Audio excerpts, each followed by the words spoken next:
ಲೋಕಸಭೆಯಲ್ಲಿ ವಕ್ಫ್ bill pass ಆಗಿದೆ sir. ಲೋಕಸಭೆ ರಾಜ್ಯಸಭೆಯಲ್ಲಿ ನಿನ್ನೆನೇ ಹೇಳಿದೆ ಅಲ್ರಿ, 288 ಜನ ಮತ ಹಾಕಿದ್ದಾರೆ, ಪಾಸ್ ಮಾಡಿದ್ದಾರೆ.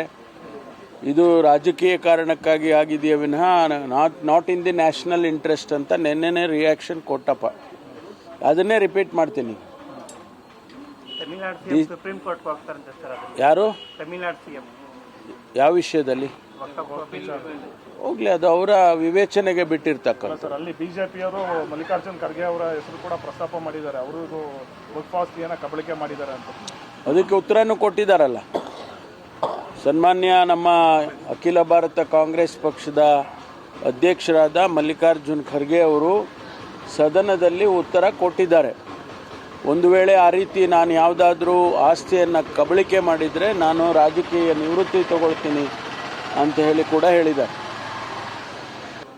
ಲೋಕಸಭೆಯಲ್ಲಿ ವಕ್ಫ್ ಬಿಲ್ ಪಾಸ್ ಆಗಿದೆ ಸರ್. ಲೋಕಸಭೆ ರಾಜ್ಯಸಭೆಯಲ್ಲಿ ನಿನ್ನೆನೇ ಹೇಳಿದೆ ಅಲ್ರಿ, 288 ಜನ ಮತ ಹಾಕಿದ್ದಾರೆ, ಪಾಸ್ ಮಾಡಿದ್ದಾರೆ. ಇದು ರಾಜಕೀಯ ಕಾರಣಕ್ಕಾಗಿ ಆಗಿದೆಯೇ ವಿನಃ not in the national interest ಅಂತ ನಿನ್ನೆನೇ ರಿಯಾಕ್ಷನ್ ಕೊಟ್ಟಪ್ಪ. ಅದನ್ನೇ ರಿಪೀಟ್ ಮಾಡ್ತೀನಿ.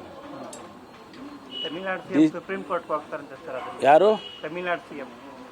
ಯಾವ ವಿಷಯದಲ್ಲಿ ಹೋಗ್ಲಿ, ಅದು ಅವರ ವಿವೇಚನೆಗೆ ಬಿಟ್ಟಿರ್ತಕ್ಕಂಥ. ಸರ್, ಅಲ್ಲಿ ಬಿಜೆಪಿಯವರು ಮಲ್ಲಿಕಾರ್ಜುನ್ ಖರ್ಗೆ ಅವರ ಹೆಸರು ಕೂಡ ಪ್ರಸ್ತಾಪ ಮಾಡಿದ್ದಾರೆ. ಅವರು ವಕ್ಫ್ ಆಸ್ತಿಯನ್ನು ಕಬಳಿಕೆ ಮಾಡಿದ್ದಾರೆ ಅಂತ.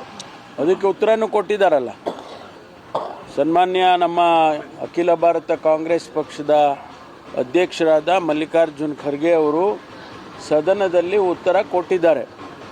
ಒಂದು ವೇಳೆ ಆ ರೀತಿ ನಾನು ಯಾವುದಾದ್ರೂ ಆಸ್ತಿಯನ್ನು ಕಬಳಿಕೆ ಮಾಡಿದರೆ ನಾನು ರಾಜಕೀಯ ನಿವೃತ್ತಿ ತಗೊಳ್ತೀನಿ ಅಂತ ಹೇಳಿ ಕೂಡ ಹೇಳಿದ್ದಾರೆ.